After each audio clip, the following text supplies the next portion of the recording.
Pada video kali ini, kami akan merangkum film yang berjudul Band of Brothers, diproduseri oleh Steven Spielberg dan Tom Hanks. Film tidak menjual adegan baku hantam yang berlebihan, bukan seperti yang disajikan dalam scene-scene film kolosal, di mana seolah nyawa manusia dihambur-hamburkan tanpa arti. Setiap satu nyawa sangat dihargai. Akan ada rasa kehilangan luar biasa saat salah seorang anggota kompi gugur dalam tugas.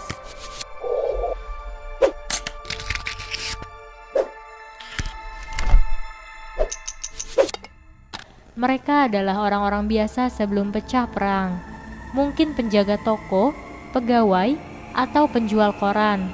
Namun saat mengabdikan diri kepada dinas ketentaraan, mereka adalah orang-orang yang sama-sama memiliki misi mulia untuk mendambakan kedamaian pasca usainya perang.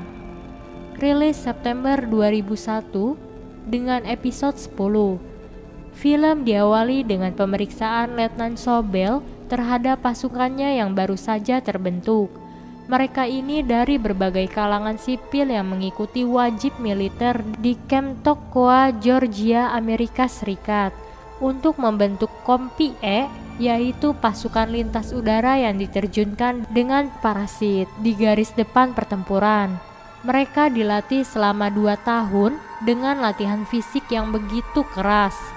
Sang komandan Letnan Sobel yang terkenal kejam sering mencari-cari kesalahan para prajurit yang sengaja dibuatnya.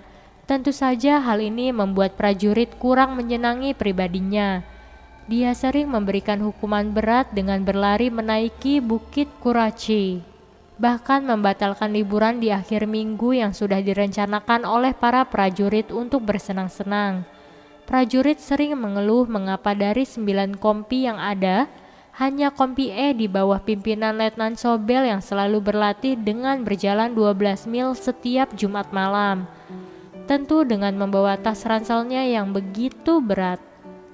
Terkadang Letnan Sobel menyuruh wakilnya Letnan Winter untuk menyuruh anak buahnya membuang air minum yang dibawa prajuritnya di saat latihan. Prajurit yang sedang berlatih fisik dan melakukan latihan penerjunan.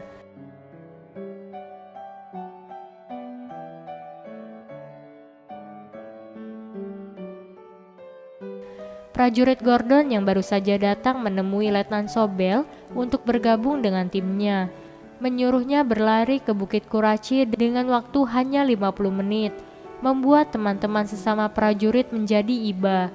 Secara tidak sadar, gaya kepemimpinan Letnan Sobel telah membuat Kompi E bermental baja dan tangguh dan menjadi kompi terbaik di seluruh batalion kedua.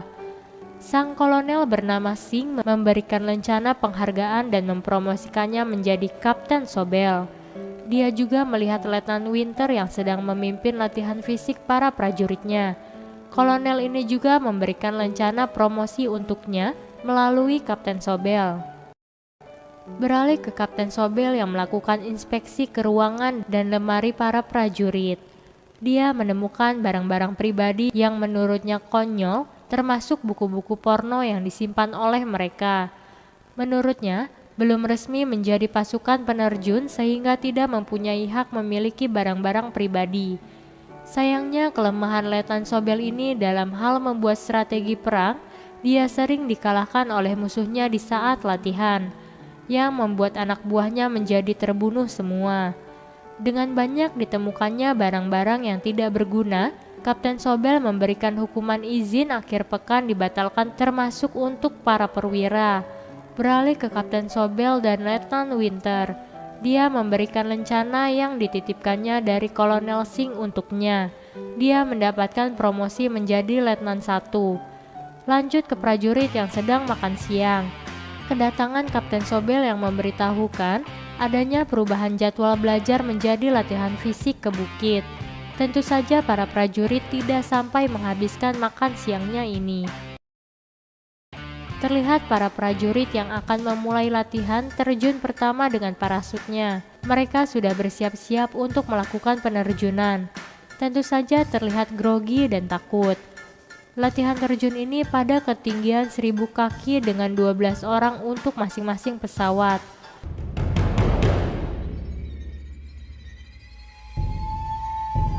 Lanjut ke malam hari, kedatangan Kolonel Singh menemui Kompi E tentu membuat mereka bersemangat. Sang kolonel memberitahukan bahwa divisi infanteri parasut adalah konsep baru di dalam dunia militer dan dia yakin tim E ini akan membawa kemenangan. Dan dia bangga pada tim E ini, sambil tos dengan minumannya. Esok harinya, latihan peperangan pun berlangsung. Mereka beradu strategi. Kapten Sobel yang pemimpin dalam tim A, menurutnya dia berada dalam posisi yang salah.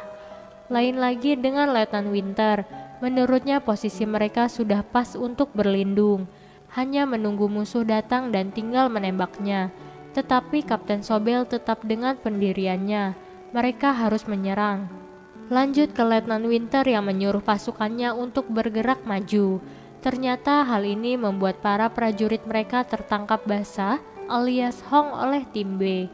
Tentu saja membuat Letnan Winter dan para prajurit lainnya kecewa.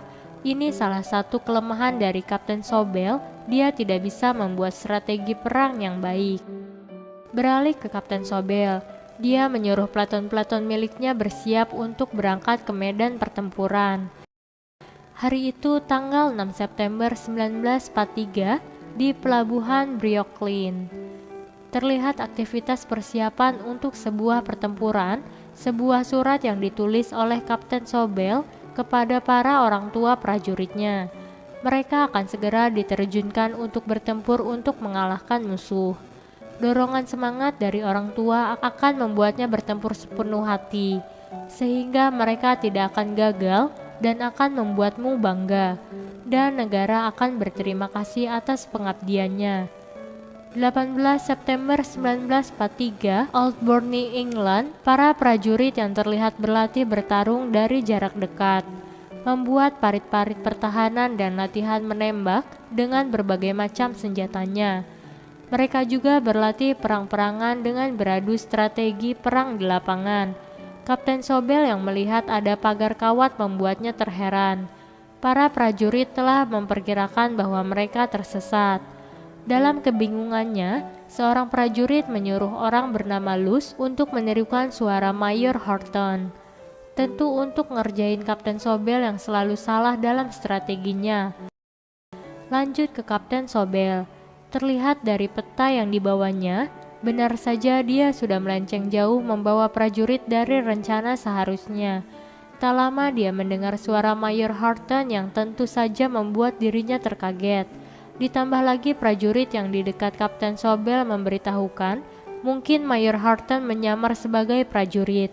Mendengar itu membuat Kapten Sobel jadi tampak grogi.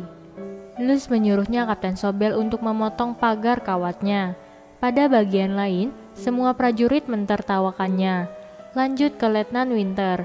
Pasukan harus bergerak dengan meninggalkan Kapten Sobel dan peleton satunya.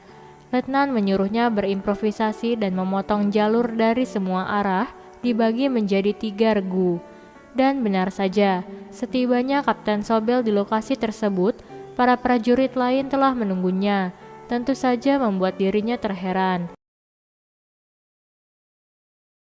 Terlihat sapi-sapi yang memasuki area militer, membuat Schreier marah dengan dipotongnya pagar kawat pembatas itu.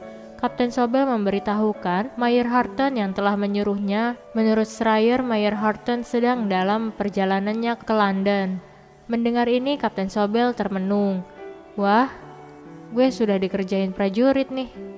Lagi-lagi terlihat Kapten Sobel yang sedang mencari kesalahan Letnan Winter. Dia akan memberikan hukuman untuk bekerja di bagian kantin selama 2 bulan. Tentu saja sang letnan menolak dan ingin diadakan pengadilan militer. Hal ini membuat Kapten Sobel terkaget, karena tentu hal itu tidak mungkin untuk dilaksanakan. Lanjut ke prajurit yang sedang berkumpul. Mereka membicarakan kesewenang-wenangan Kapten Sobel terhadap Letnan Winter. Jika hal yang terjadi, Letnan Winter tidak akan ikut bertempur dan dia hanya berada di kantin saja. Beberapa prajurit tidak akan bergabung dengan Kapten Sobel di saat pertempuran nanti. Mereka sudah tahu kelemahan Kapten Sobel dalam strategi berperang. Kolonel Singh yang mengetahui hal ini menjadi marah, Menurutnya hal ini adalah sebuah pembangkangan di mana mereka akan menginvasi Eropa dalam waktu dekat. Beralih ke Kolonel Singh yang menemui Kapten Sobel. Pembangkangan ini hanya dilakukan beberapa orang saja. Mereka lebih royal terhadap Pleton daripada kompinya sendiri. Kolonel menyuruh Komandan Regu untuk menurunkan pangkatnya. Pengadilan militer Winter telah menjadi hal yang telah tidak menyenangkannya. Kolonel tetap memujinya bahwa kompi E yang dipimpin Kapten Sobel adalah menjadikan kompi terbaik, walau ada beberapa orang yang melakukan pembangkangan tersebut. Divisinya telah membuka sekolah penerjunan untuk kalangan non-militer seperti pendeta, tim medis. Dia telah menunjuk Kapten Sobel untuk memimpin sekolah tersebut. Mendengar itu Kapten Sobel terkesima. Itu berarti dia tidak akan bersama kompi E dalam pertempuran yang selama ini telah dipimpinnya, dan Letnan Mihan yang telah menggantikannya dari kompi B. 31 Mei 1944, Upoteri, England. Terlihat para prajurit yang sedang melakukan persiapan akhir. Komandan Mihan memberikan presentasi terakhirnya bahwa mereka akan diterjunkan di Normandia, Prancis, untuk menguasai kota Carinthia yang diduduki oleh Nazi, yang menghubungkan pantai Omaha dan Utah, karena infanteri keempat akan mendarat di pantai Utah, di mana ada titik garnisun tentara Nazi.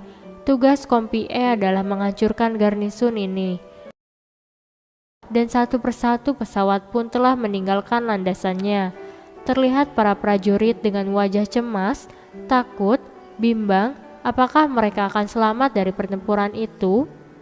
Pasukan udara Amerika telah membuat langit bergemuruh membelah heningnya malam. Lampu pesawat telah menyala, itu menandakan para penerjun harus bersiap-siap. Pada langit itu pun terlihat kilatan tembakan yang dilakukan oleh artileri Jerman Nazi. Prajurit mulai melakukan hitung mundur. Terlihat pesawat sekutu yang tertembak menjadikan dua bagian pesawat. Tentu hal ini membuat para prajurit down dan ketakutan. Salah satunya pesawat Letnan Mihan tertembak. Sang pilot yang memberitahukan untuk menerjunkan prajurit tidak memiliki waktu yang cukup. Karena pesawat keburu terbakar dan terjatuh, tentu saja hal ini memanggang prajurit yang berada di dalamnya.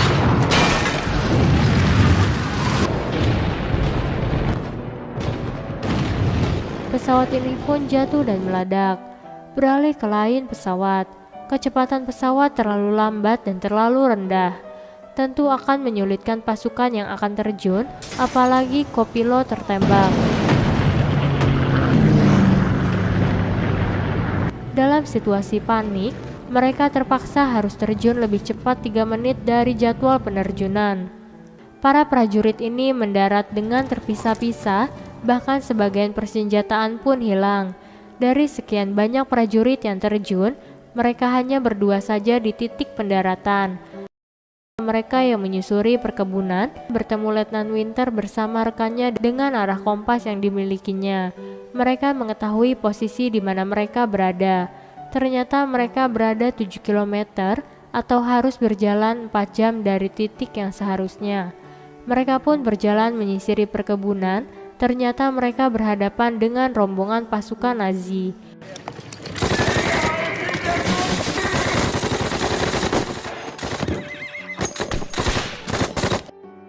Letnan Winter belum memberi aba-aba menembak, tetapi salah satu prajuritnya sudah menembak dengan membabi buta tentara Nazi itu. Tentu hal ini diingatkan kepada sersan tersebut. Mereka yang berjalan menyusuri parit di pinggir sungai. Sampai di suatu tempat, mereka menemukan tempat di mana tentara Nazi itu sudah pada tewas karena diserang pasukan sekutu lainnya. Letnan Winter menyuruh pasukannya untuk mengambil senjata dari prajurit Jerman yang tewas. Mereka pun bergerak maju sampai mereka bisa bergabung dengan batalion sekutu lainnya.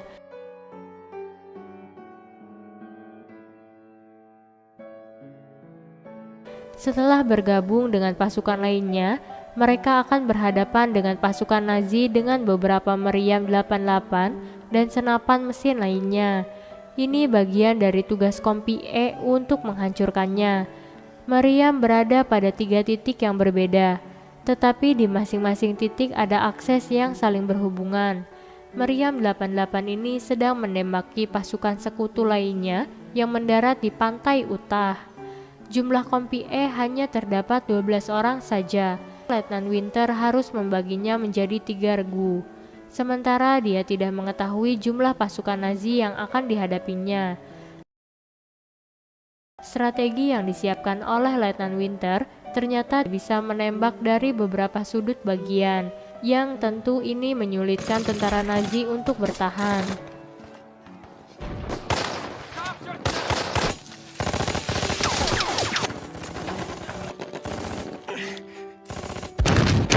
Letnan Winter terlihat terus mendesaknya. Kini sasarannya Meriam 88 yang harus dihancurkannya.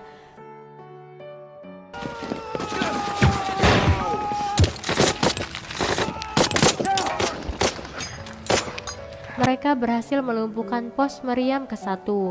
Letnan Winter melihat para tentara Nazi yang kebingungan malah saling menembaki satu sama lain. Hal ini tentu hasil strategi jitu dari Letnan Winter.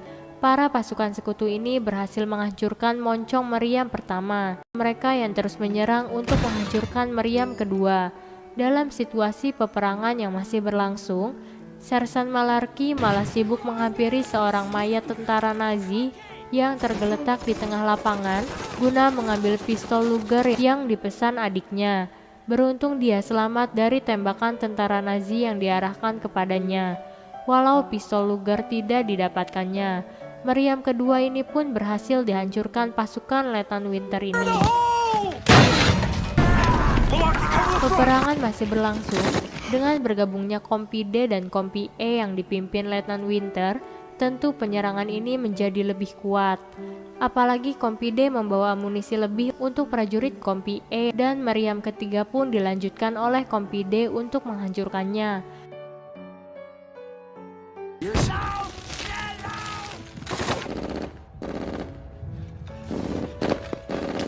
Beralih ke peperangan yang sudah selesai. Dalam laporannya, Meriam itu bukan jenis 88, tetapi jenis 105. Mereka dapat menghancurkan ketiganya dan sekitar 40 tentara Nazi dengan senapan mesinnya yang tewas dalam pertempuran itu.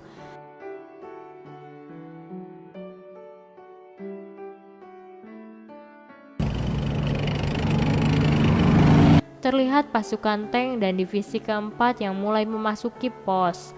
Mereka mendarat di pantai Utah sesuai rencana. Sayangnya Kompi E yang sudah dilatih oleh Kapten Sobel selama 2 tahun tercerai-berai saat di Normandia. Pendaratan Kompi E ini tidak mulus sesuai rencananya.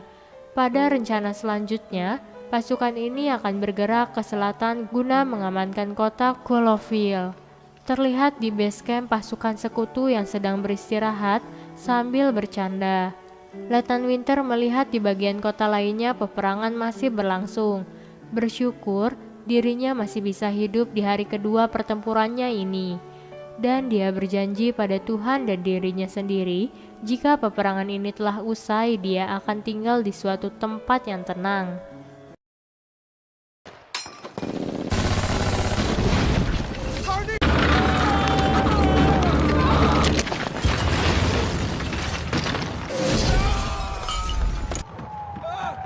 Beralih ke Kompi E, para prajurit masih menanyakan keberadaan komandan mereka Letnan Mihan yang masih belum terlihat.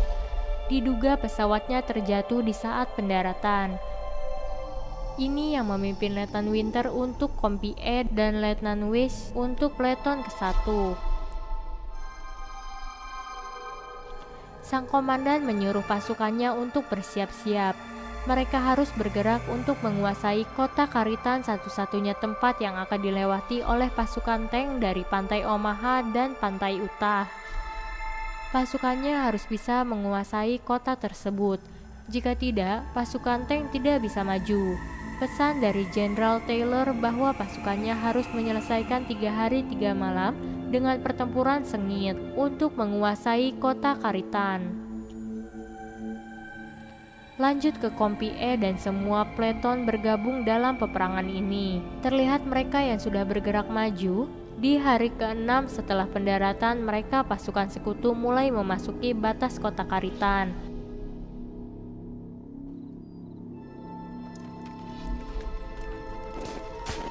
Dan benar saja, mereka disambut oleh tembakan tentara Nazi. Peleton 1 yang berada di depan tentu menjadi sasaran empuk bagi tentara Nazi ini. Mereka terjebak di area terbuka dengan memasuki ke parit selokan. Dengan terpaksa di bawah hujan peluru, mereka pun tetap harus maju untuk memasuki kota tersebut.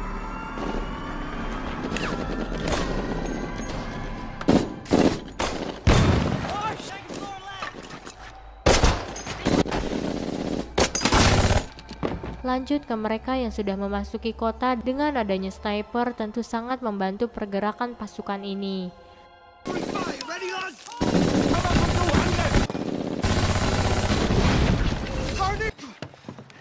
Mereka dapat melumpuhkan titik strategis keberadaan pasukan Nazi Jerman. Dengan datangnya peleton kedua, tentu menjadikan pasukan sekutu bisa lebih kuat. Sersan Luz yang mendobrak pintu di salah satu bangunan terkesima karena yang dilihatnya sebuah keluarga terdiri dari orang tua dan anak-anak. Untunglah dia yang tidak melemparkan granat yang disarankan oleh rekannya. Lanjut ke pertempuran. Rupanya tentara artileri Nazi sudah mengetahui keberadaan pasukan sekutu yang memasuki kota Karitan. Mereka menggunakan meriamnya untuk membalas serangan pasukan sekutu.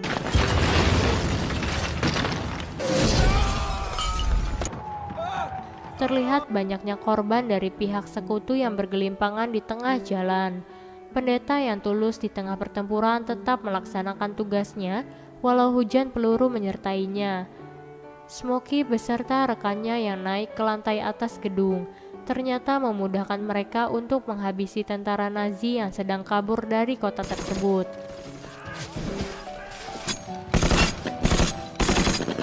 Setelah kondisi kota terlihat sepi dari tembakan Nazi, Letnan Winter akan memindahkan pasukan yang terluka dari jalan, karena pasukan tank akan melewati kota.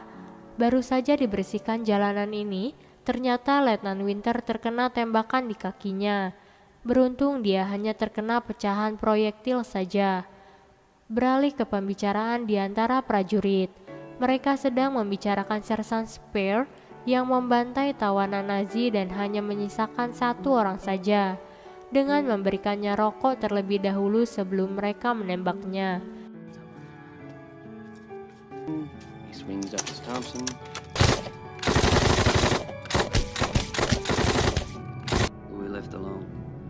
Lanjut ke pergerakan Kompi E untuk menuju tempat lainnya. Mereka bertanya-tanya mengapa harus Kompi E yang selalu bergerak di depan dan di tempat terbuka seperti ini, padahal masih ada 9 kompi lainnya. Selang beberapa saat, benar saja mereka mendapat serangan dari tentara Nazi. Dan pertempuran ini pun berhenti saat di malam hari dengan turunnya hujan. Beralih ke esok hari, perbincangan mereka dikejutkan dengan serangan lanjutan dari tentara Nazi, membuat Letnan Winter terkejut ketika pasukan tank Nazi mulai terlihat olehnya.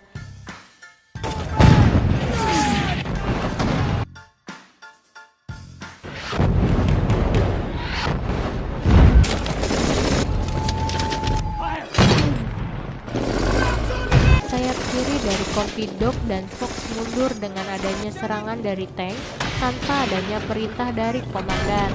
Tentu saja membuat komandan divisi ini marah. Kompi E yang masih bertahan tentu saja kewalahan. Menghadapi pasukan Nazi, maka satu persatu mereka pun tertembak. Waktu yang tepat, kedatangan pasukan tank Sherman dari divisi 2 sekutu tiba di lokasi tersebut. Tentu saja membuat pasukan Nazi kocar-kacir dibuatnya.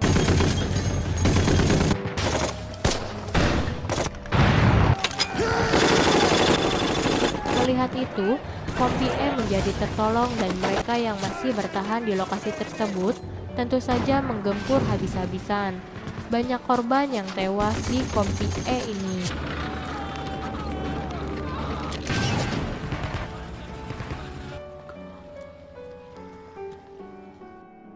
Karena mereka berani mati untuk tidak mundur seperti kompi lainnya. Dan akhirnya pasukan sekutu dapat mengalahkan pasukan Nazi. Beralih ke Letnan Winter. Dia memberitahukan kepada prajurit Harry bahwa Kolonel Singh sangat menghargai bahwa Kompi E mempertahankan di garis pertahanan. Bahkan Jenderal Taylor merasa puas atas kemenangan ini.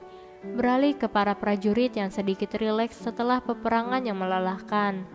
Komandan memberikan pengumuman bahwa mereka akan kembali ke Prancis dan tidak akan menetap di Inggris. Berita ini tentu membuat prajurit menarik nafas kembali karena peperangan masih harus dilanjutkan. Lanjut ke Sersan Malarkey. Dia mengambil pakaiannya yang selesai di laundry. Ibu pemilik laundry memberitahukan baju Letnan Mihan masih belum diambil. Mendengar itu Sersan Malarkey termenung. Ibu ini tidak tahu bahwa komandannya ini hilang di saat penerjunan. Ibu pemilik laundry mengatakan masih ada banyak baju prajurit lainnya yang belum diambil, sambil menyebutkan satu persatu namanya. Membuat Sersan Malarkey bersedih karena hampir semua yang disebutkan namanya sudah tewas. Tanggal 29 Juni, Kompi E ditarik dari garis depan karena sudah kehilangan 65 prajuritnya. 13 September 1944 penggantian pasukan Kompi E. Dengan diangkatnya Sersan 1 Lipton di Kompi E, dengan menyesal dia memberitahukan tentang pergerakan pasukan selanjutnya. Lanjut Letnan Randleman memberikan presentasinya. Operasi ini disebut Market Garden. Divisi lintas udara yang lebih besar dari Normandia.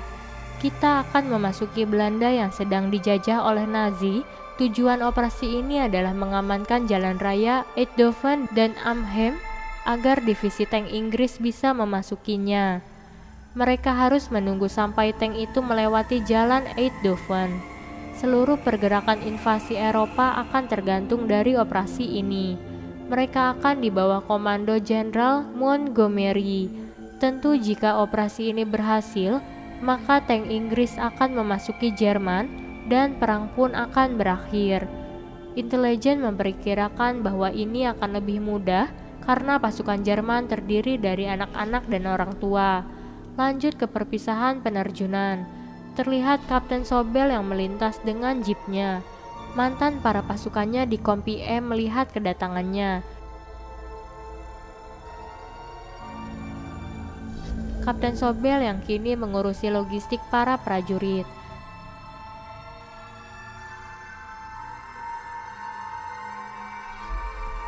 Tanggal 17 September 1944 Belanda. Para pasukan terlihat terjun dengan parasutnya, mereka langsung bergerak ke arah tujuan.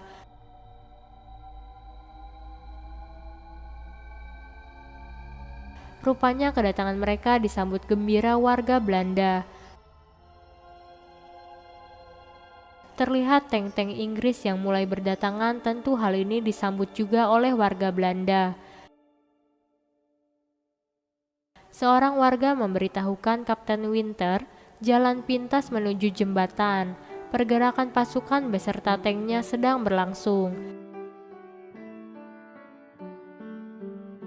Seorang letnan yang berjalan di depan tentu saja menjadi sasaran empuk bagi sniper. Dan benar saja.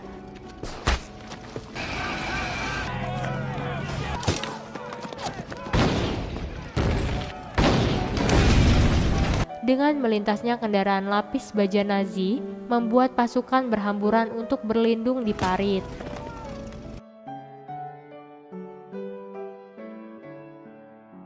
Mereka harus tetap bergerak agar tidak menjadi sasaran tembak Nazi. Pasukan pun terus bergerak masuk ke pemukiman warga. Seorang prajurit memberitahukan ada sebuah tank Jerman 100 yard di depan di balik timbunan rumput.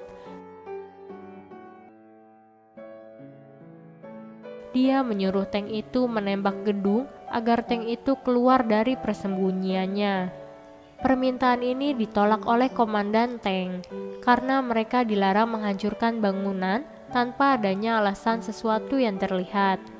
Tank bergerak maju menuju bangunan itu dan benar saja, tank Nazi itu mulai menggerakkan moncongnya. Tank Nazi itu menembak tank Inggris. Melihat adanya tank Nazi di dekat mereka, tentu pasukan pun mundur. Benar saja di balik atap gedung pasukan Jerman menembakkan senapan mesinnya. Tentu pasukan sekutu yang terkaget menjadi sasaran empuk baginya.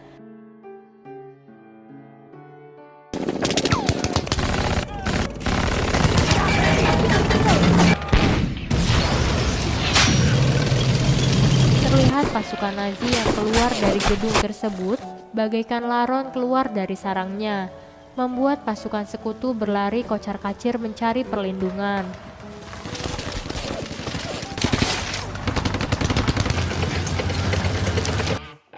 Lanjut ke pasukan sekutu. Mereka baru menggunakan granat pelontar. Hal ini juga terlambat mereka lakukan. MG42, fire!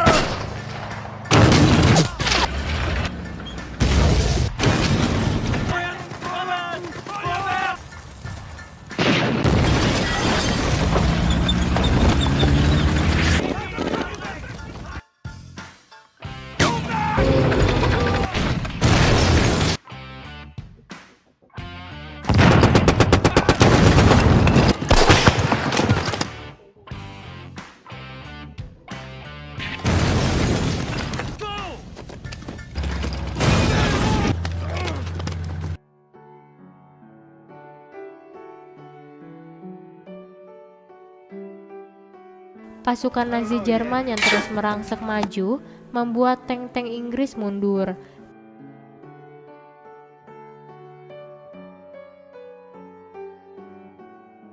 Kali ini pasukan sekutu kalah strategi karena kesalahan komandan tank yang tidak mau menembak gedung tersebut di awal penyergapannya. Lanjut ke pasukan sekutu yang terus mundur.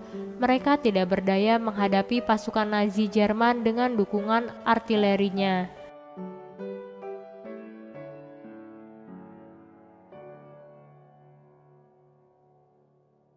Berakhir dengan pasukan sekutu yang menaiki truk untuk kabur dari tempat tersebut. Terlihat pasukan Nazi Jerman yang keluar dari persembunyiannya. Tentu saja pasukan sekutu tidak akan mudah mengalahkan mereka sesuai yang diperkirakannya.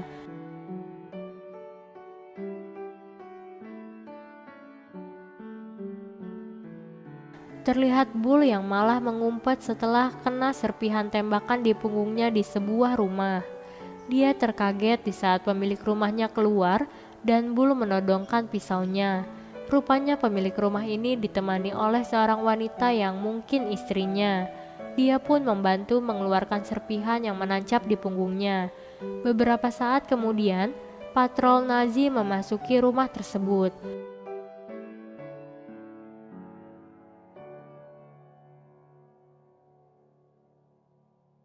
Seorang prajurit Nazi yang penasaran karena menemukan potongan kain yang masih penuh dengan darah. Kesempatan ini dimanfaatkan Bull untuk menikamnya dan prajurit Nazi itu pun tewas. Lanjut ke prajurit sekutu. Dia menanyakan keberadaan Bull, memberitahukan jika mereka tidak menemukan mayatnya berarti Bull masih hidup. Akhirnya mereka berlima pergi mencari keberadaan Bull.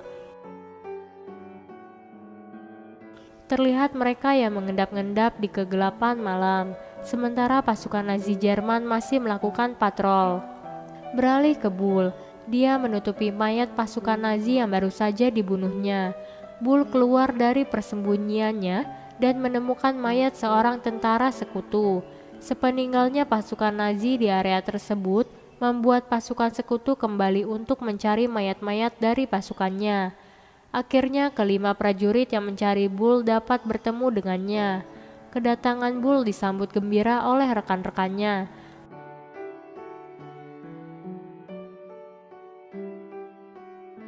Perintah pun datang. Mereka melakukan pergerakannya. Kali ini pasukan tank Nazi Jerman mengumpulkan di dekat Vigel. Mereka tentu akan menghadapi peperangan yang melelahkan. Menurut sumber sekutu, operasi Market Garden ini termasuk gagal, sehingga rencana mereka untuk mengakhiri perang dan merayakan Natal di rumah masing-masing tertunda. Resimen Kompi E telah kehilangan 180 prajurit dan 560 luka-luka dari keseluruhan Airborne 101 lintas udara. Mereka telah kehilangan 750 prajurit dan 2001 orang luka-luka. Di kota Arnhem, pasukan Inggris kehilangan 8.000 prajuritnya.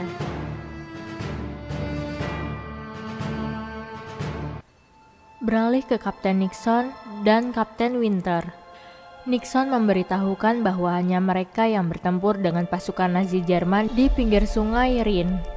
Lanjut ke pertemuan dengan Kolonel Singh. Mereka mengenalkan Kolonel Doby dari Inggris, Kapten Nixon dari Intel, Letnan Mussey Heiliger. Kegagalan operasi Market Garden, pasukan Inggris telah kehilangan 8.000 pasukannya. Kolonel Doby sedang membuat strategi untuk membebaskan pasukan yang terperangkap.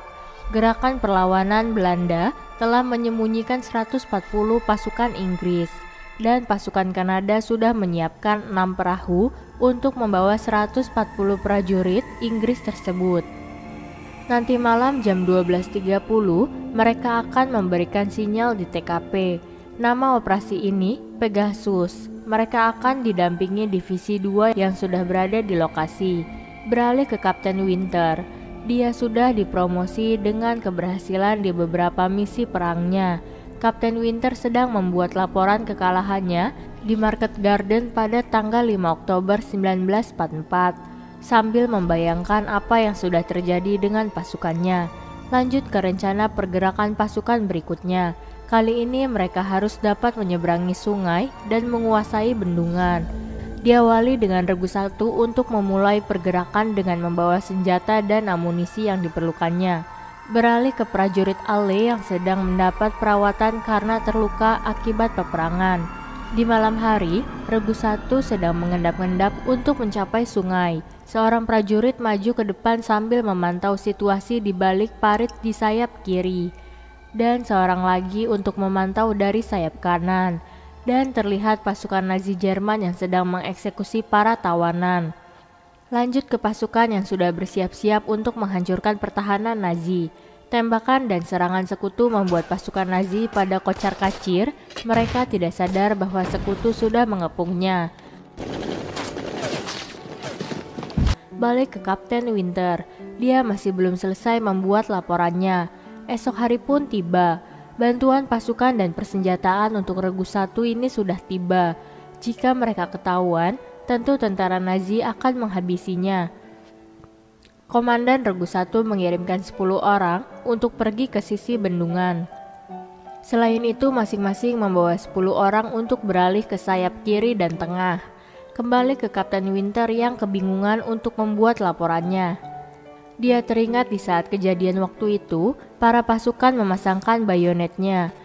Winter melemparkan bom asapnya agar pasukan di belakangnya bisa berlari dan tidak akan terlihat pasukan Nazi. Dan benar saja, di ujung parit dia melihat begitu banyak pasukan Nazi. Tentu saja dia menghabisinya satu persatu. Setelah pasukannya sampai di lokasi tersebut, mereka semua menghajar habis pasukan Nazi ini.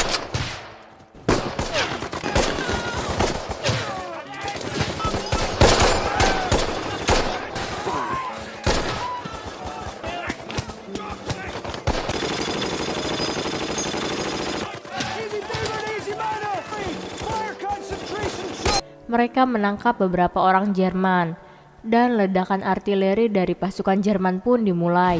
Kapten Winter teringat akan peristiwa tersebut dan memasukkan dalam laporannya. Kapten Winter menyuruh Joe, prajuritnya, untuk membunuh salah satu dari 11 tawanan Nazi, dan mereka akan membawa 10 orang tawanan untuk diinterogasi.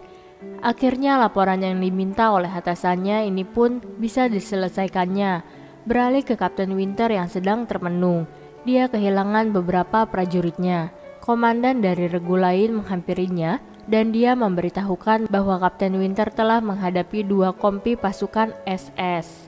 Terlihat mayat-mayat korban peperangan yang bergelimpangan.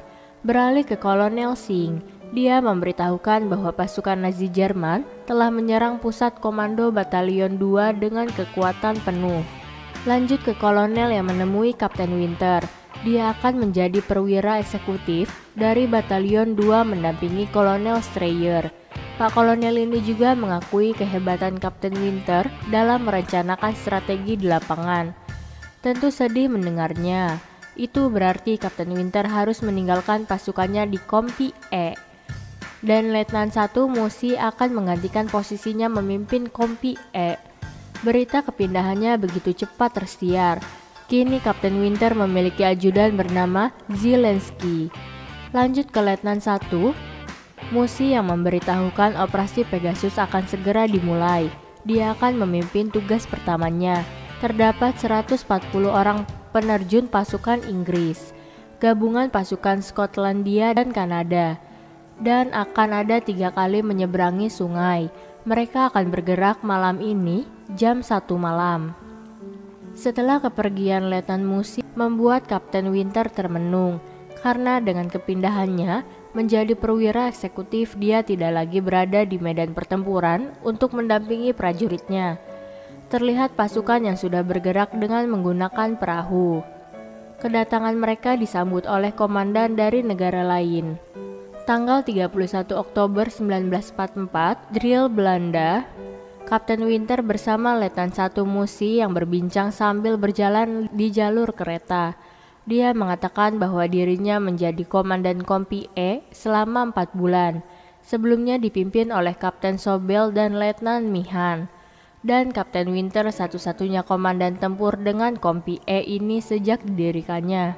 Prajurit sekutu yang sedang berjaga tidak memperhatikan siapa yang sedang berjalan ke arahnya. Dia main tembak saja dan mengenai Letnan Musi. Tentu saja hal ini membuat panik Kapten Winter. 10 Desember 1944 Prancis. Terlihat para prajurit yang sedang berlatih berbaris. Kekuatan Kompi E masih di atas 50%-nya dan komandan mereka pun telah berganti dengan yang baru. Menurut Kapten Winter, satu-satunya yang masih membuat Kompi E utuh adalah komandan regunya. Lanjut ke Sersan Guarnieri yang berkunjung ke tempat Letnan Winter. Dia yang kabur dari rumah sakit dan menemuinya. Guarnieri juga tidak menyangka komandannya ini akan bekerja di balik meja. Rupanya dia pun membawakan surat dari Letnan Musi yang berada di rumah sakit. Kapten Winter mendapat libur 2 hari untuk jalan-jalan ke Paris. Terlihat dia yang sudah berada di Paris. Para prajurit mendapat laporan terbaru bahwa divisi SS Panzer 1 dan 6 sudah menembus hutan Ardennes. Mereka meluluh lantakan divisi infanteri 28 dan 4, para perwira dan prajurit izinnya dibatalkan. Beralih ke Kapten Winter yang bertemu, Dick memberitahukan pasukannya akan berjaga di garis depan. Winter mengingatkan bahwa pasukannya tidak memiliki pakaian musim dingin dan kekurangan amunisi. Dia juga harus membawa makanan secukupnya. Dick harus memberitahukan Letnan James pada situasi ini. Dan pergerakan pasukan pun dimulai. Mereka beristirahat di Belgia, tepatnya di kota Bastogne, sebuah tempat persimpangan yang strategis. Terdapat 7 jalan keluar masuk. Jenderal Ike memerintahkan mereka untuk memastikan Nazi tidak melewati jalan itu. Pasukan divisi 10 lapis baja kembali ke markas untuk digantikan divisi 101 Kompi E. Divisi 10 memberitahukan di depan serangan Nazi Jerman sangat luar biasa. Mereka menggerahkan semuanya termasuk pesawat tempur, tak membuat nyali menciut. Kompi E memang pasukan penerjun, tentu mereka akan selalu terkepung di tengah pertempuran.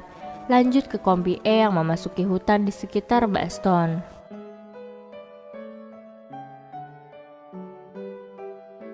Beralih ke pasukan yang sudah sampai di hutan Ardennes, dekat dengan kota Bastogne, Belgia. Di bawah kejamnya musim dingin, kabut yang menutup jarak pandang prajurit. Mereka tidak memiliki baju musim dingin. Keterbatasan makanan dan obat-obatan tentu membuat prajurit tambah sengsara. Kedatangan Jenderal Mick Auliffe, komandan divisi yang didampingi Kolonel Singh, bertemu dengan Kolonel Strayer dan Kapten Winter di dalam hutan Ardennes. Untuk memberitahukan mereka sudah berusaha mengambil posisi tetapi kehilangan pasukan lainnya. Kolonel Strayer memberitahukan di ujung hutan sedang menggali lubang parit tetapi terancam serangan artileri Nazi Jerman dan kekurangan obat-obatan. Kapten Winter menambahkan pertahanannya terlalu berdekatan sehingga Nazi Jerman dengan mudah menyerang pusat komando. Mereka tidak bisa menutup semua garis pertahanan. Kapten Nixon juga memberitahukan bahwa di pertahanan sayap kanan tidak menemukan infanteri 501. Banyak celah di pertahanan kita. Jenderal McAuliffe berpesan, kabut ini tidak akan cepat menghilang, jadi lupakan soal bantuan udara. Banyak hal buruk yang akan mengarah pada mereka sambil menaiki jeep dan meninggalkannya. Staf medis Yukindok memberitahukan kepada Kapten Winter bahwa tim kesehatan tidak memiliki infus dan morfin untuk pasiennya. Dia berusaha untuk datang ke Batalion 3 tetapi malah tersasar. Terlihat kedua orang bagian medis yang sedang membuat kopi dengan helm prajurit. Gak ada panci kali ya. Dan serangan artileri Jerman pun mulai menghujaninya.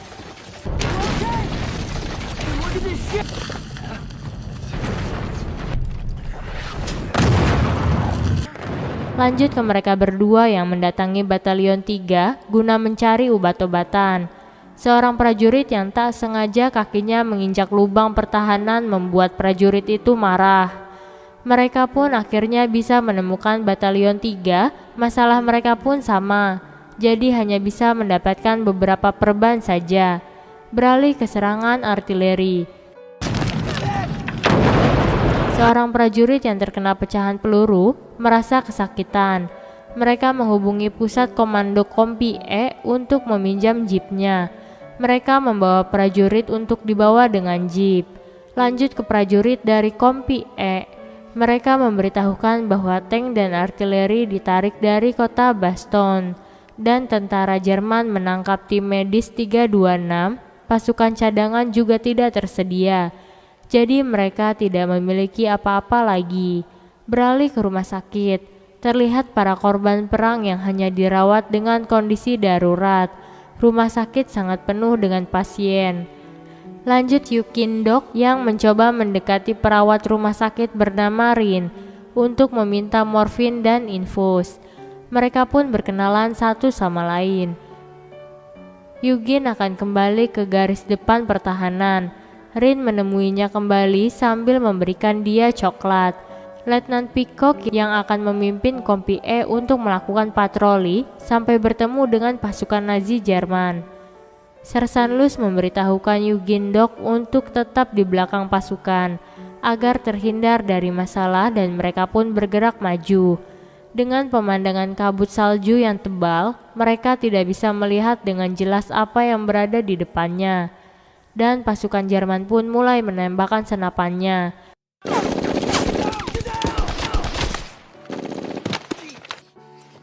Seorang prajurit yang terkena tembakan terlihat tak berdaya karena keberadaan tentara Jerman tidak terlihat, sementara mereka di bawah hujan peluru. Akhirnya mereka memutuskan untuk mundur. Esok hari pun tiba, terlihat dua pesawat tempur yang melintas di ujung hutan. Tentu membuat pasukan senang dan berlari menyambutnya dengan memberikan tanda bom asap berwarna merah dengan beberapa tembakan sebagai kodenya.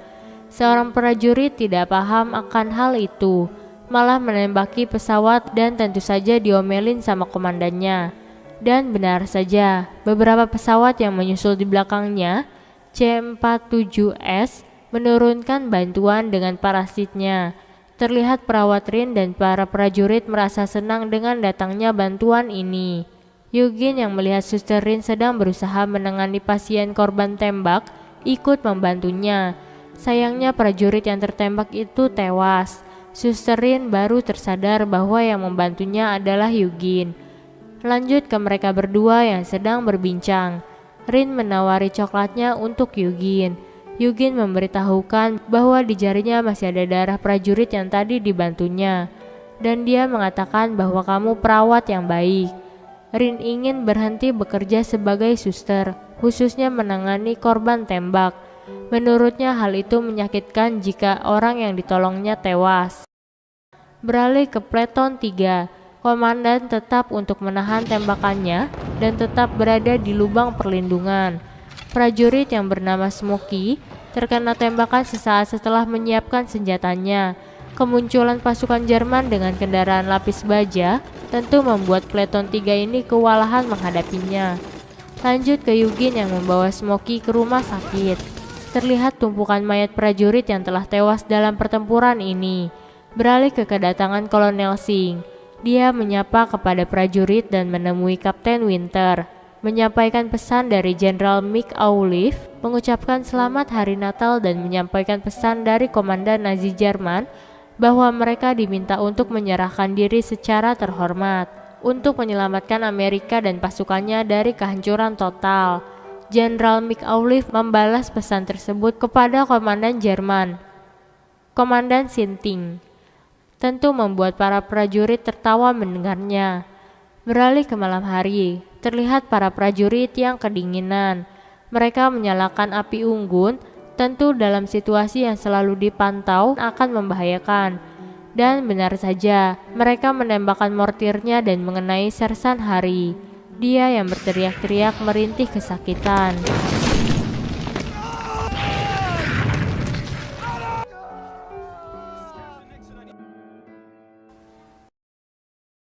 Breaking Point, 2 Januari 1945, Hutan Ardennes, Belgia. Setelah mempertahankan garis pertahanan di Bastogne, kini Kompi E ditugaskan untuk memukul mundur pasukan Jerman melalui Bulgi, dan mereka pun lebih senang untuk bergerak daripada tinggal di lubang persembunyian. Tugas pertama membersihkan hutan dekat kota Foy sebelum menyerang kota Foy itu sendiri. Terlihat perwira Jerman yang sedang berkuda dan bertemu dengan pasukan sekutu. Perwira Jerman yang terkaget itu balik ke arah. Sersan Hobbs menembaknya beberapa kali dan tewaslah perwira itu.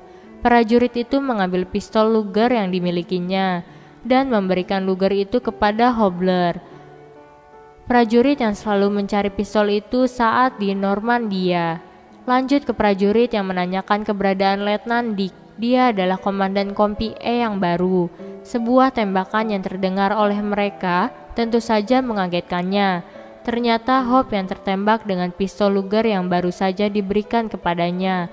Pistol itu meledak sendiri saat dikantongi di celananya dan mengenai kakinya. Akibat pendarahan yang begitu banyak dan telah memotong pembuluh darah di kakinya, maka Hope pun tewas akibat kecelakaan itu. Kapten Winter yang mendengar berita kematian Hope dari Sersan Lipton menanyakan keberadaan Letnan Dick. Sebagai komandannya seharusnya berita ini didapatkan dari Letnan Dick. Sersan Lipton yang berada di TKP sehingga dia yang melaporkannya. Sersan Lipton mengatakan ini tidak akan menjadi masalah jika hanya prajurit. Letnan Dick sebagai komandan Kompi seharusnya memimpin pasukannya. Dia sering menghilang berjam-jam entah kemana. Kapten Winter adalah mantan komandan Kompi E yang kami hormati. Letnan Musi mungkin menjadi komandan Kompi yang baik jika dirinya tidak sengaja ditembak oleh seorang prajurit penjaga. Lalu kini datanglah Norman Dick yang memimpin Kompi. Dia buruk karena dia tidak membuat keputusan. Dia rupanya dikirim untuk Kompi E hanya mencari pengalaman bertempur saja. Namun kelihatannya Kompi E hanya menjadi gangguan di matanya saja. Sesuatu yang harus ia lalui sebelum karirnya naik. Tentu hal ini mendapat penilaian buruk dari anggota Kompi E. Beralih ke pasukan yang sedang bergerak. Mereka menemukan tempat prajurit Jerman berada. Sayangnya keberadaan Meriam 88 tidak terlihat. Dan pasukan Jerman mulai melakukan serangannya di sebuah garis pertahanan Kompi E dengan menggunakan Meriam 88-nya. Take cover! Cover! Hero! By the box! Come on, take cover! The cover! Pasukan Jerman benar-benar memporak-porandakan area hutan tersebut. Lanjut ke korban prajurit akibat dari penyerangan ini. Mereka terluka cukup parah. Letnan Lipton yang bertanya kepada Sersan Luz menanyakan kondisi Book. Dia terlihat down sejak temannya Toyi dan Guamiri tewas. Beralih ke tenda medis. Book yang dibawa ke sana terlihat masih cemas atas kepergian teman-temannya. Letnan Book mendapat penghargaan bintang perak atas andilnya menghancurkan Meriam 88 milik Jerman. Dia terluka di Normandia, Prancis, dan di Belanda. Beralih ke garis pertahanan, serangan berikutnya dari tentara Jerman masih menggunakan meriamnya. Sersan Luz yang terjatuh membuat rekan-rekannya yang berada di lubang perlindungan memanggilnya. Tetapi hal tak diduga baru saja dilihatnya.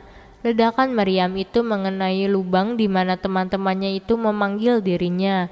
Sebuah peluru artileri tepat jatuh di depan Sersan Luz bersama temannya. Untungnya peluru itu tidak meledak, sehingga mereka pun selamat dari serangan tersebut. Lanjut ke Letnan dan Sersan Malarkey. Dia diberi pistol Luger oleh sang letnan. Dia mendengar Malarkey ingin memberi adiknya pistol itu. Pistol Luger ini yang telah menewaskan Hobbs sebelumnya. Letnan juga menanyakan dirinya masih ingin untuk bergabung kembali dengan batalion dan bekerja dengan Kapten Winter karena jiwanya yang memang senang bertempur. Dia menolak tawaran itu. Letnan menyuruhnya untuk menemui Book yang down. Mungkin hal ini akan membantunya menjadi semangat kembali. Beralih ke Malarkey yang menemui Book. Dia terlihat masih down karena kehilangan dua sahabatnya yang hancur akibat serangan mortir Jerman. Serangan artileri Jerman pada tanggal 3 dan 9 Januari benar-benar telah memporak-porandakan garis pertahanan itu. Hal terberat yang dialami Kompi E, hari di mana Kompi E akan melakukan serangan balik ke kota Foy. Masalah yang dihadapi Kompi ini, mereka tidak memiliki komandan yang baik. Letnan Dick tidak berpengalaman dalam memimpin peperangan. Beralih ke Sersan Lipton bertemu Kapten Winter. Kompi E yang akan melakukan serangan ke kota Foy, tetapi mereka meragukan kemampuan Letnan Dick dalam strategi bertempur. Hal ini akan membuat pasukan Kompi E banyak yang tewas. Kapten Winter tidak bisa berbuat apapun karena penunjukannya dari komandan di atasnya. Kedatangan Kompi E disambut dengan meriam 88 Jerman.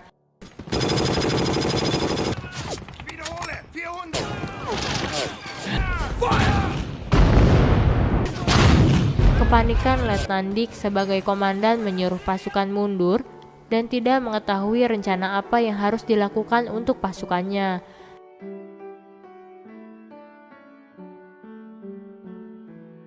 Dari kejauhan, Kapten Winter yang bisa memantau penyerangan membuatnya marah. Seharusnya pasukan terus mendesak pasukan Jerman. Dia menghubungi Dick lewat radio. Balik ke peperangan. Atas saran dari Kapten Winter, Letnan Dick menyuruh volley untuk menyerang dari arah belakang desa. Sersan Lipton berteriak kepada Komandan Dick, "Kita tidak bisa tinggal di sini, tetap harus bergerak maju." Balik ke Kapten Winter. Dia kesal melihat pasukannya terlalu banyak berlindung. Dia berinisiatif untuk ikut dalam pertempuran. Tentu membuat Kolonel Singh yang sedang berada di pemantauan melarangnya. Kapten Winter ini komandan batalion. Sang kolonel tahu ada keterikatan Kompi E dengan dirinya. Lanjut ke Kapten Winter yang memanggil Letnan Spear. Dia menyuruh bergabung dengan menggantikan Letnan Dick. Dengan bergabungnya Spear dan memberi arahan, pasukan ini pun bergerak maju. Kepanikan tentara Jerman mulai terlihat. Mereka berhamburan keluar dari tanknya.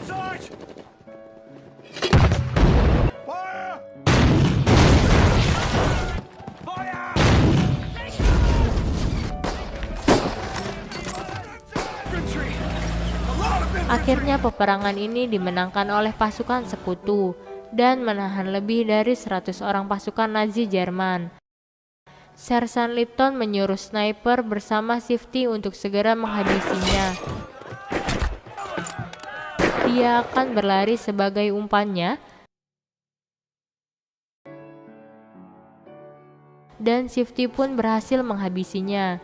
Sersan Lipton bersyukur memiliki Sifty yang jago tembak. Walau dengan begitu, sniper Jerman ini telah membunuh 4 orang prajuritnya. 2 hari kemudian, Kompi E berhasil menguasai kota Noville dan Rescam. Beralih ke gereja, para pasukan berdoa dan beristirahat. Letnan Spear menyusun daftar pasukan di Kompi E. Dari 145 yang datang ke Belgia, yang bertugas dalam operasi hanya 63 orang. Mereka kehilangan 10 prajurit dan 1 perwira Buk dan komandan mereka Norman Dick. Lanjut ke Letnan Spear yang berbincang dengan Sersan Lipton. Dia menanyakan isu mengenai dirinya di antara prajurit Kompi E, bahwa dia menghabisi tawanan Jerman dengan memberikan rokok sebelum menembaknya. Sersan Lipton hanya mengatakan bahwa sekarang Kompi E sudah mendapatkan komandan yang baik kembali. Sebelum meninggalkan Sersan Lipton, Letnan Spear memberitahukan bahwa Kapten Winter sudah mengajukan promosi untuknya, dan Kolonel Singh menyetujuinya. Berita resminya akan didapat dalam beberapa hari ke depan. Pertempuran Airborne ke-101 di Bulge membuat pasukan ini menjadi populer. Media menjuluki mereka sebagai para penjahat tua dari Backstone. Sang jenderal memberikan perintahnya untuk melanjutkan misi mereka ke kota berikutnya di Haguenau. Dalam misi kali ini mereka akan bertempur di pinggiran sungai untuk merebut bangunan pengawas milik tentara Nazi. Seorang prajurit bernama David Webster yang baru saja keluar dari rumah sakit sedang mencari grup Pleton 2 atau Kompi Easy yang dipimpin Sersan Malarkey, di mana dia harus bergabung. Malarkey menyuruh David untuk menemui Kapten Spear guna memastikan dirinya bergabung dengan kompinya. Pada bagian lain, Mayor Winter sedang memeriksa jalur di mana pasukan akan menyeberangi sungai untuk mencapai gedung pengawas di seberang sungai. Saat menjelaskan rencana patroli untuk pasukannya kepada Kapten Spears, penjelasan itu didengar juga oleh Letnan Jones dan Webster, yang memang akan bergabung dengan misi itu. Pada bagian lain, keberadaan patroli mereka diketahui oleh Nazi sehingga mendapat serangan mortir. Bergabungnya Letnan Jones dengan Pleton 2 memberikan bocoran pada pasukan itu jika nanti malam mereka harus melakukan patroli dengan menyeberangi sungai. Kali ini Webster yang membocorkan nama-nama yang harus melaksanakan patrol nanti malam. Walau mereka terlihat kesal, tapi mereka tetap harus menjalankan perintah tersebut. Mereka cukup dibuat panik di saat mendapat serangan dari Nazi. Seorang prajurit bernama Bill tewas saat membawa sekarung kentang untuk teman-temannya nanti makan malam. Dia berada di tempat dan waktu yang salah. Wrong place at the wrong time. Pada bagian lain, para prajurit sudah mengetahui patrol yang akan dilakukan nanti malam. Informasi dari intelijen jika gedung ketiga yang perlu mendapat perhatian saat patrol tiba di TKP. Selain itu, pasukan yang sudah berada di perahu harus dilindungi dengan senjata berat. Mayor Winter memberikan briefing pada pasukan yang akan melakukan patroli. Misi ini akan dipimpin oleh Martin, dan untuk menyeberangi sungai mereka akan menggunakan 4 perahu karet. Sementara Letnan Jones akan bergabung sebagai pengawas di misi tersebut. Selain itu, Winter juga menyuruh mereka untuk meniupkan peluit saat mereka diserang. Selanjutnya, batalion akan membalas serangan Nazi dari seberang sungai untuk melindungi pasukan. Gedung itu sebagai tempat pengamatan pasukan Nazi, sehingga mereka harus memasangkan bom waktu untuk menghancurkannya. Dan mereka harus membawa tawanan hidup-hidup untuk diinterogasi. Malam hari pun tiba, mereka mulai bergerak untuk menyeberangi sungai dengan perahu yang dibentangi dengan tali. Apesnya, satu perahu mereka terbalik sehingga menimbulkan kegaduhan. Tetapi untungnya pasukan Nazi tidak mengetahui hal tersebut. Setibanya di seberang sungai, mereka pun mulai mendekat pada bangunan yang sudah ditarget.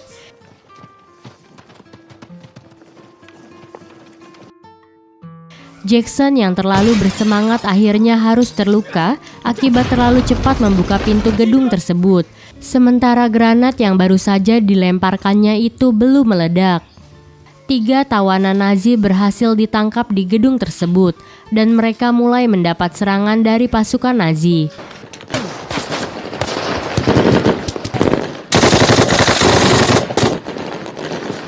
Sayangnya peluit itu belum ditiup, sehingga pasukan batalion belum menembakkan kaliber 50-nya. Beberapa saat kemudian tim patroli beserta 3 tawanan Nazi berada di bawah hujan peluru dari 2 belah pihak.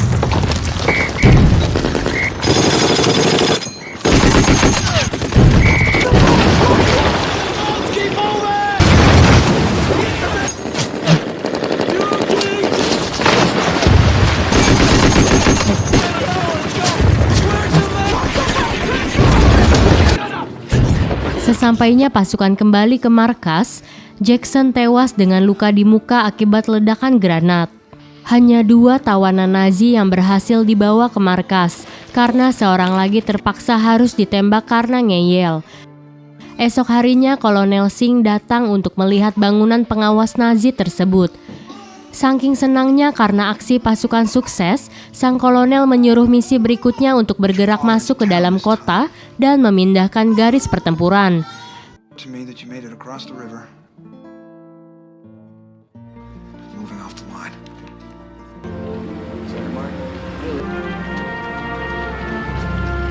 Kapten Speer saat mengambil surat untuknya, seorang prajurit memberitahukan jika pasukan Jerman sebanyak 300.000 telah menyerah kepada sekutu. Selain itu, Hitler memerintahkan pasukan pengawalnya untuk bersembunyi di pegunungan dan melakukan perang gerilya. Dan pergerakan pasukan pun dimulai. Di tengah jalan mereka berpapasan dengan 300.000 pasukan Hitler yang menyerah. Selain itu, beberapa sandera Jerman dilakukan eksekusi. Kapten Speer yang masuk ke dalam sebuah rumah, dia bertemu dengan pemilik rumah. Tanpa berkata-kata, dia pun keluar melewati pintu belakang rumah. Kompi Easy mulai berpatroli di hutan.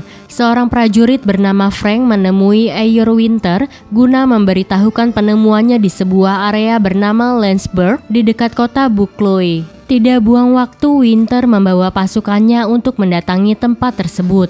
Sesampainya di TKP, dia terkaget melihatnya. Rupanya tempat itu sebuah kamp konsentrasi untuk para penduduk Yahudi yang dibunuh dan disiksa oleh Nazi, sebuah pemandangan yang sangat mengerikan.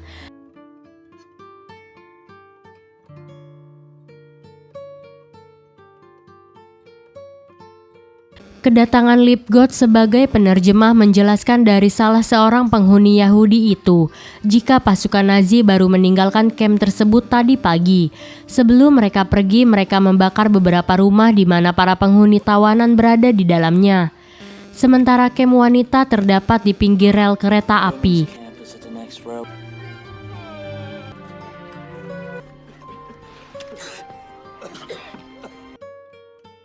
Saat dilakukan pengecekan, ternyata di gerbong kereta berisi penuh dengan mayat-mayat Yahudi.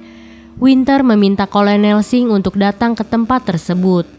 Winter menyuruh Webb untuk memberikan makanan dan minuman buat para tawanan Yahudi yang masih hidup. Untuk mendapatkannya, Webb mengambilnya dari toko roti yang dimiliki oleh orang Jerman. Tentu pemilik toko tidak bisa berbuat apa-apa saat ditodongkan pistol oleh Webb. Para tawanan Yahudi berebut guna mendapatkan makanan dan minuman saat pasukan membagikannya. Kedatangan Kolonel Singh ke kamp tersebut untuk mengenalkan Dr. Ken dari resimen yang sengaja mengajaknya untuk memberikan pengarahan di TKP.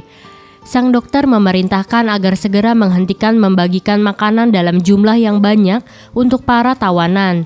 Karena status mereka itu orang yang kelaparan, jadi akan berbahaya jika diberikan makanan sekaligus. Selain itu, para tawanan harus tetap berada di lokasi agar tidak menyebar satu sama lainnya. Dengan kata lain, mereka harus tetap dikurung di tempat itu sampai mendapatkan tempat baru sebagai tempat tinggal mereka. These prisoners have to be put back in the camp.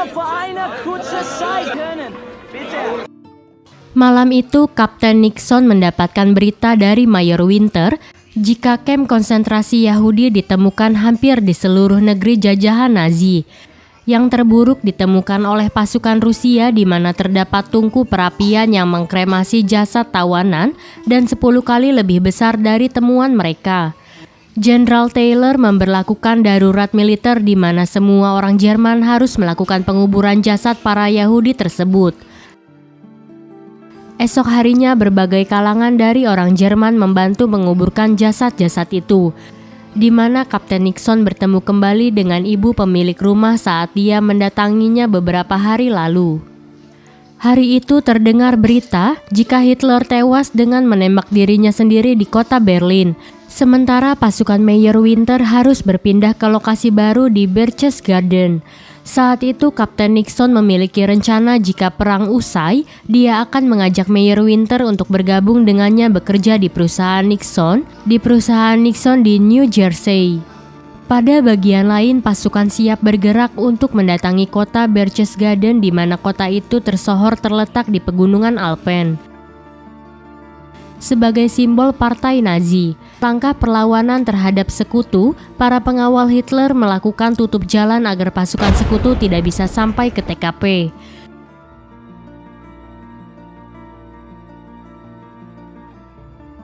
Setelah mendapat perintah dari Kolonel Singh, Meyerwinter mengumpulkan Kompi Easy untuk melakukan patrol di jalan-jalan raya hingga mencapai Berchtesgaden. Sesaat sampai di hotel di kota itu, para pegawai hotel ketakutan melihat kedatangan tentara sekutu.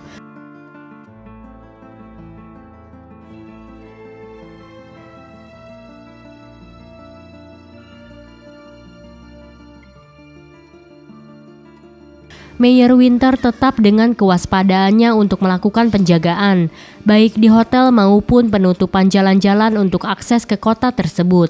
Sementara Kompi Easy melanjutkan naik ke atas gunung melalui Obersalzberg untuk menguasai Eagle Nest atau markas kediaman Hitler. Eagle Nest adalah hadiah istimewa saat ulang tahun Hitler dari Partai Nazi. Bangunan itu berdiri di atas 8.000 kaki atau 2.438 meter di puncak gunung bebatuan dengan fasilitas lift berlapis emas, sebuah mahakarya kekaisarannya. Akhirnya Winter dan pasukannya dapat memasuki rumah tersebut.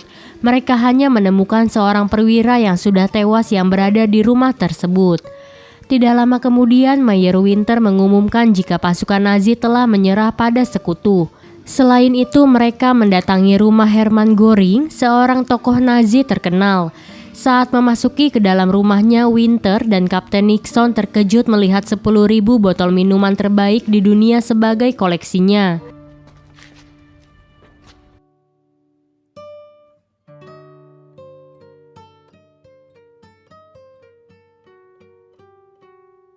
Winter meminta Nixon untuk membawa semua botol minuman itu untuk dibagikan ke kompinya, sebelum mereka harus melanjutkan misinya ke Austria.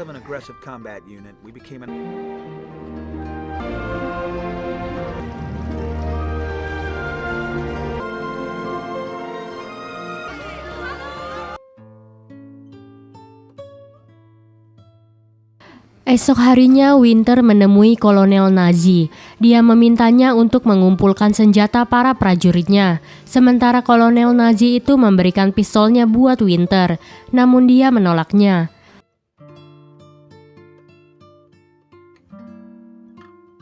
Hari-hari berikutnya, Jenderal Taylor memerintahkan pasukan Airborne 101 akan dikirim ke Pasifik untuk melawan pasukan Jepang. Sebelum keberangkatannya, semua pasukan diharuskan melakukan latihan perang kembali. Pada bagian lain, Meyerwinter mendapatkan berita jika pasukan Airborne 13 sedang dalam perjalanan ke Pasifik. Meyerwinter menemui atasannya. Dia mengajukan diri untuk bisa ikut bertempur di Pasifik. Tentu menjadi pertanyaan mengapa dia akan meninggalkan pasukannya yang sudah bersamanya sejak hari pertama melakukan penyerangan. Dan permintaannya ini pun ditolak. Menurut sang jenderal, Winter sudah cukup memiliki pengalaman bertempur. Dan jika terpaksa harus pergi ke Pasifik, Winter akan memimpin batalion itu.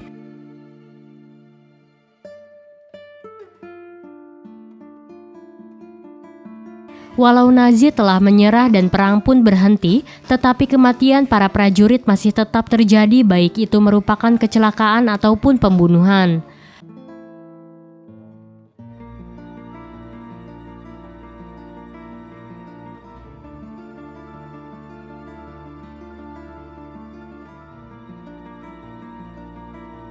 Akibat aksi brutal prajurit yang menembaki prajurit lain di saat mabuk, membuat Kompi Easy menjadi marah.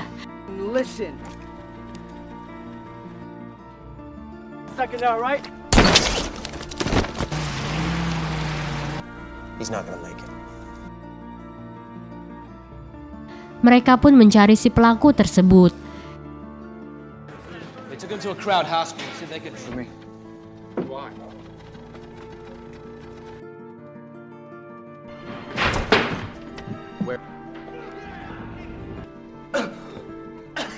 Replacement.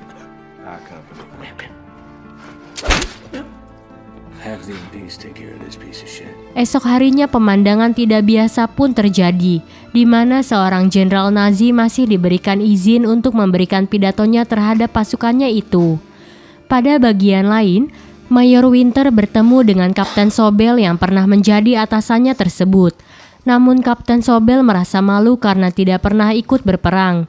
Pada akhir dari film ini terdapat beberapa karir mantan prajurit Kompi Easy, yaitu Compton menjadi jaksa penuntut di Los Angeles. David Webster menjadi penulis di Wall Street Journal, Johnny Martin bekerja di perusahaan kereta api.